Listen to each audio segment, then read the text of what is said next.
Hey everyone, so I just wanted to give you a little heads up about something I found out about last night accidentally.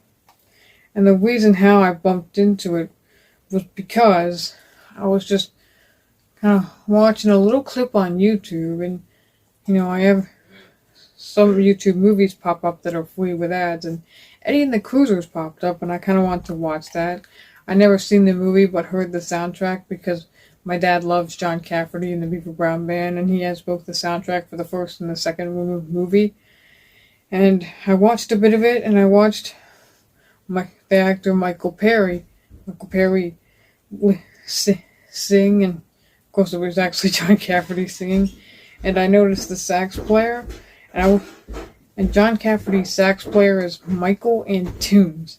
And I noticed, I wasn't sure because he had the sax player, and I wasn't sure if I was him or somebody else.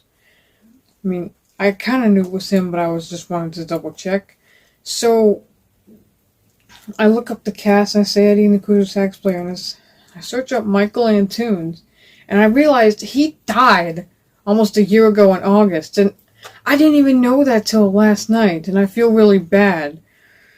And he was born on August 10th of 1940 and died on August 19th of 2025, and he had just turned 85. And it's so funny, the same thing happened this year with Chuck Norris back in March after he turned 86. And the other funny thing is they were both born in 1940. So yeah, Michael Antunes was a great human being. He was basically like a minor league Clarence Clemens. Got a Clarence Claus t-shirt right here. And and he even knew Clarence. There's a video of them playing live. I guess it's in, I don't know if it's a Stone Pony, but it's definitely somewhere in New Jersey. I'll put a link to that in the description. Where they're doing a tribute to Clarence, and he talks about how great a human being he was, and he was in tears. And because I thought of that little video, I started crying. It was also that, and also because I didn't find out ahead of time when it right after it just happened. And John Cafferty is still with us. He was born like around about 1950, around the same year as Tom Petty and George Thorogood. And he's still in good rocking shape. He looks really awesome. And he's still a great, I'm still just trying to find out what to say. Great rocking and roll Rhode Island guy who's based in New Jersey.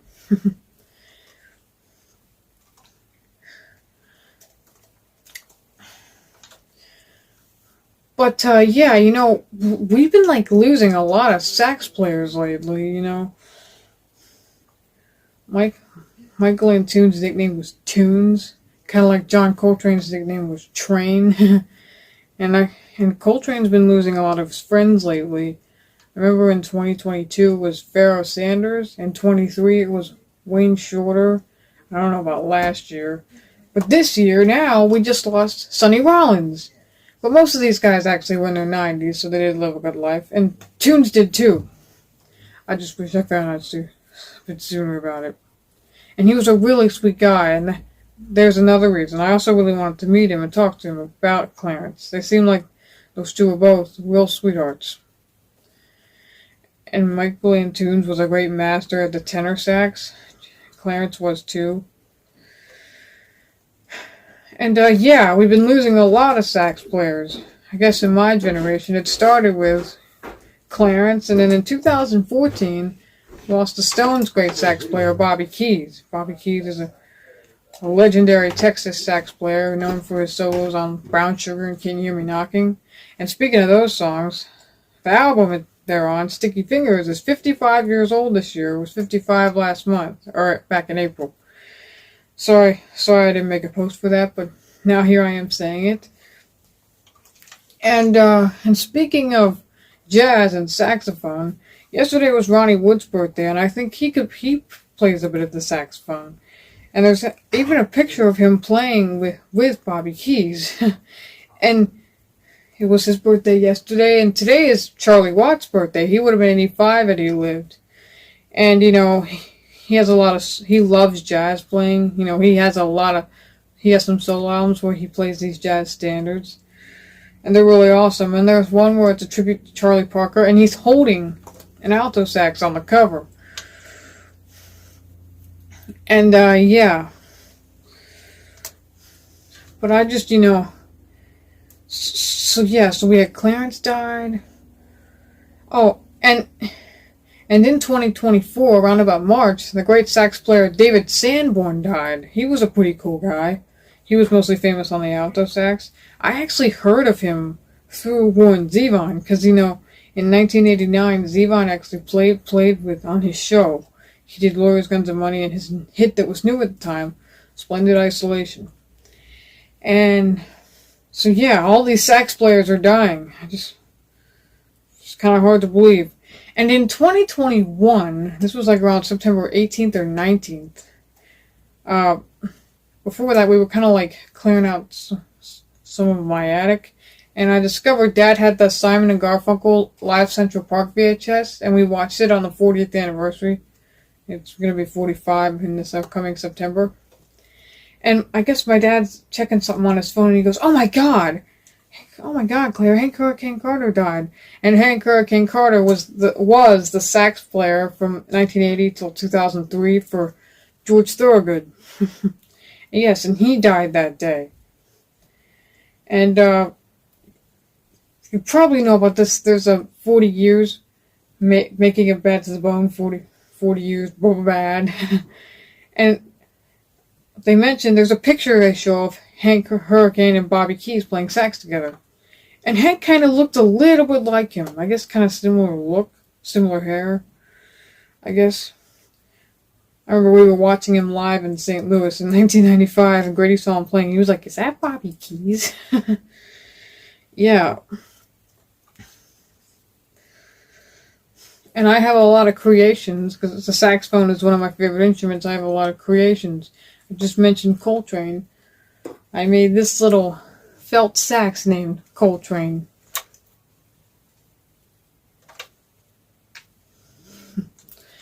And I have that imaginary friend, the talking baritone sax, named Mr. Baritone.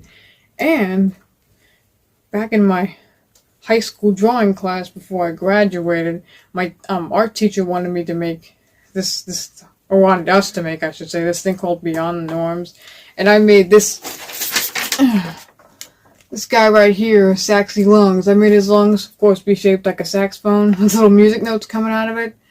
And I made him have the blue Leo P mullet. And speaking of Leo, his birthday's tomorrow, actually. He's 35. He's a cool-looking cat, still rocks in the subway. I want to make a book, a children's book about Mr. Baritone. And old Leo Pellegrino needs to get a copy of that. Yes. So, yeah, that's pretty much all there is to say. I miss Michael Antunes. He's probably with Clarence. I was in Asbury Park almost 3 years ago at the end of July. I didn't see John Cafferty at the Stone Pony when I walked in there. And talking about John real quick, he's probably a real sweet human being. And when I see pictures of him, his hair and kind of look reminds me a little bit of someone we did a tribute to last January, Toby Myers, of course, John Mellencamp's ex-bassist. It's not that they look 100% alike. They just kind of like have, I guess, just a similar kind of hair and kind of look to me. They just have certain vibes that look a little bit alike. But yeah, and the first John Cafferty song I heard was one of the most famous ones called Tender Years. I was like riding in my car with my dad, going home from I forget where. And I remember the sax solo played in his car. I'm like, who's this? He said, John Cafferty. At first I thought he said Cafferty. But yeah, and then I asked, who's that on saxophone? And he goes, Michael Antunes. And then I asked another day, he said, Michael Antunes. His nickname's Tunes. Yes. He was a cool looking cat. Very cool. And yeah, that's pretty much all there is to say. Tender Years has a great sax intro riff. I really love it.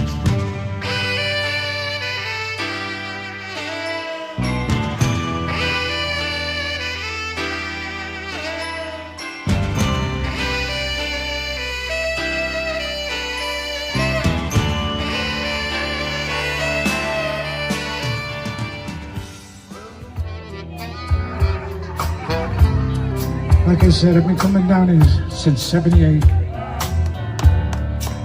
When we did the movie in '81, here at Tony Mart's, Common was just a little kid.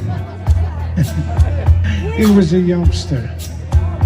And we made friends, and that friendship is still whole today. I was sitting out on the boardwalk up in AC,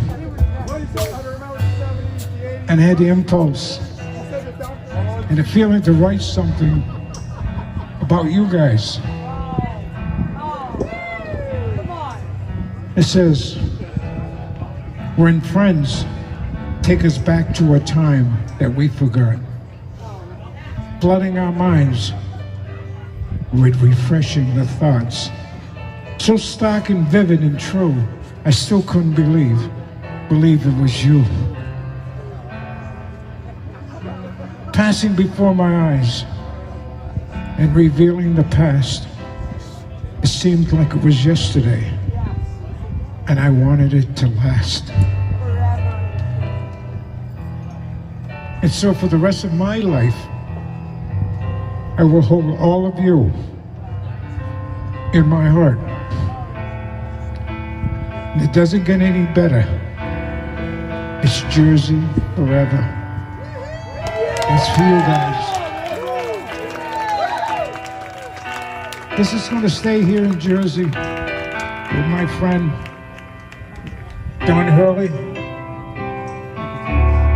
He and his brother Harry. Bring it on. Whoa, 10 years. Won't you watch with my tears? Makes it hard. You guys have always been for real. And then what makes Jersey so unbelievable, it's the rock and roll capital of the world. You showed it with Billy Walton and his band. These guys, it's gone from generation to generation. And there's another generation of rock and rollers who will sustain the legacy that we fought to be who we are as Americans. So we can play our rock and roll and rock this freaking world into the right frame of mind. With all these guys, in all the years, they have studied what makes rock and roll what it is. And it's a friendship between you and the music that we do. God bless you.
Safka, everybody. Michael Tunes, Antunes. Let's hear it for Tunes, everybody. The only real musician in any of the cruisers right there, man. The Billy Walton Band. The great Billy Walton Band. What a fabulous night we had here. Howard Isaacson, first call, saxophone, killing it.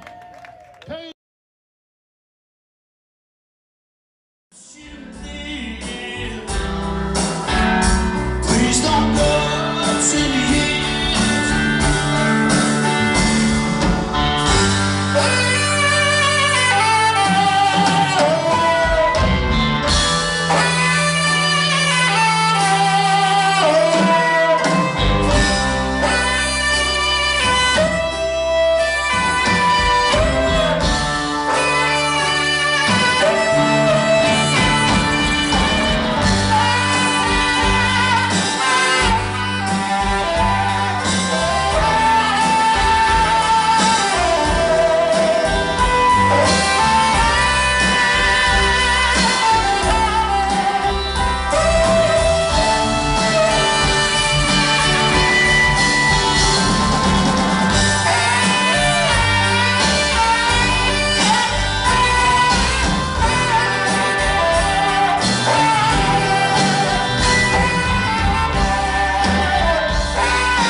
We didn't hang out every day, every week, every month. But there's a thing between musicians. You can only meet a person once. For us, it was more than just once. And it carried over from week to week, month to month, year to year. And there was a friendship, a bond between myself and him, John, the rest of the Beaver Brown Band, the crew guys, because a lot of people don't realize that the crew does a lot of work. They don't get recognized.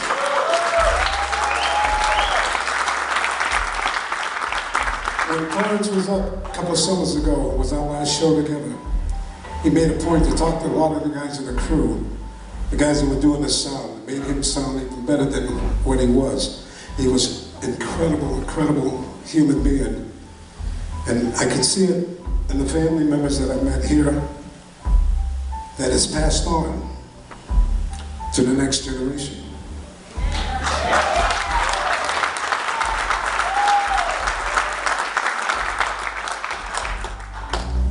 When I heard my buddy had passed away, I was out on tour in Las Vegas, and I took a moment then that I'd like to take right now and channel my friend through my horn to you. Yes.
Thank